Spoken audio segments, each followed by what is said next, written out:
नमस्कार दोस्तों, आज के इस रामायण वीडियो में मैं दो जरूरी चीजों पर फोकस करना चाहूंगा। पहला वो जो कुछ लोग श्री राम पर आरोप लगाते हैं। कहा जाता है कि श्री राम जब अयोध्या लौटे तो उन्होंने प्रेग्नेंट सीता को छोड़ दिया, और ये भी दावा किया जाता है कि शंभुक नामक एक शूद्र को श्री राम ने मार दिया सिर्फ इसलिए क्योंकि वो तपस्या करने लग रहे थे। और दोस्तों, ये बातें डॉक्टर अम्बेडकर ने अपने booklet the riddles of Ram and Krishna में मेंशन किया है। और दूसरा, हम बात करेंगे उन छपरी लोगों की जो राम के नाम पर नफरत फैला रहे हैं। आज हम समझेंगे कि राम को नत्थू राम से बचाना क्यों जरूरी है। दोस्तों, आपने पुरानी फिल्मों या कहानी में देखा होगा, लास्ट में लिखकर आता है and they lived happily ever after.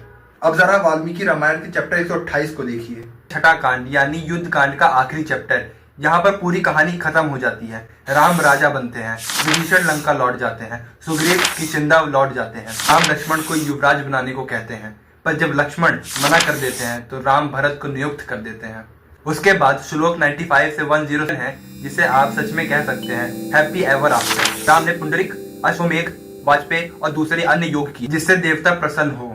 प्राकृतिक में कोई डर नहीं था, न जानवरों से और न बीमारी से। सब लोग सुखी जीवन जी रहे थे। चोरी डकैती जैसी चीजें उस समय खत्म हो चुकी थी। लोग हजारों साल जीते थे बिना किसी कष्ट के और बिना किसी रोग के। कोई बूढ़ा आदमी कभी जवान आदमी की चिता को आग नहीं दिया।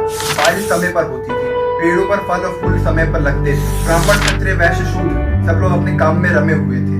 सब लोग धार्मिक जीवन जी रहे थे और इसीलिए राम 10,000 वर्ष तक राज्य किए।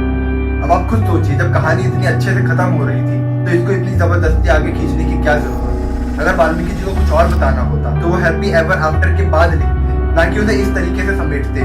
असल बात यह है कि जो भी गंभीर आरोप श्री राम पर लगाए जाते हैं वो सब उत्तरकांड से आते हैं, और उत्तरकांड ओरिजिनल रामायण का हिस्सा नहीं है। एक एक्स्ट्रा एडिशन है जिसे बाद में लिखा गया है और इसमें जोड़ा गया है, और वो भी इस तरह कि ओरिजिनल रामायण को भी लोग गलत ठहरा देते हैं। वाल्मीकि रामायण इस पॉइंट पे आकर खत्म हो जाती है और उसके बाद थोड़ा सा सेक्शन बचता है, फलसूत्री यानी पाठ के लाभ। फलसूत्री में लिखा गया है कि इस रामायण को सुनने से आपको क्या क्या लाभ मिल सकता है। श्लोक 125 में लिखा है, तो भी इस कहानी को सुनेगा कि बुद्धि, आयु, यश, स्वास्थ्य, भाईचारा और कल्याण मिलेगा। श्लोक 108 में इसे आदि काव्य कहा गया है जो वाल्मीकि ने रचित किया।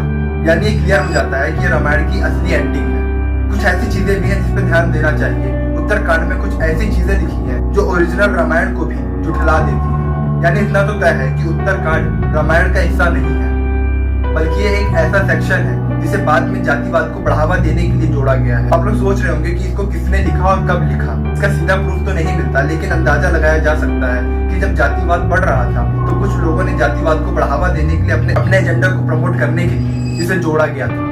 हर धार्मिक ग्रंथ में एक मैसेज जरूर होता है, लेकिन आज के लोगों को उस मैसेज से कोई मतलब नहीं है। ज्यादातर लोग ये साबित करने में लगे हुए हैं कि उनका धर्म सबसे ऊपर है, सबसे श्रेष्ठ है। कुछ लोग तो इस हद तक पहुंच जाते हैं कि दूसरे धर्म के और दूसरे लोगों को मारने के लिए उतर आते हैं। वो साइड में रखें और राम के गुणों को समझें तो आप लोगों को समझ में आएगा। राम चाहे एक अवतार हो या एक हिस्टोरिकल व्यक्ति या एक आइडल कैरेक्टर, उनकी मेहनत उनके गुणों में है। और यही वजह है कि चाहे कोई हिंदू हो, मुस्लिम हो, ईसाई हो, बुद्ध हो, जैन हो या एक एथिस्ट हो, राम सबके हैं। और कहा भी गया है, राम से बढ़कर राम का नाम। जय श्री राम का नारा भी शांति और भक्ति का प्रतीक होना चाहिए। लेकिन आज कुछ लोग तलवार निकाल के राम के नाम पर नफरत फैलाते हैं। इसलिए जरूरी है धार्मिक ग्रंथों को खुद पढ़ो और खुद समझो।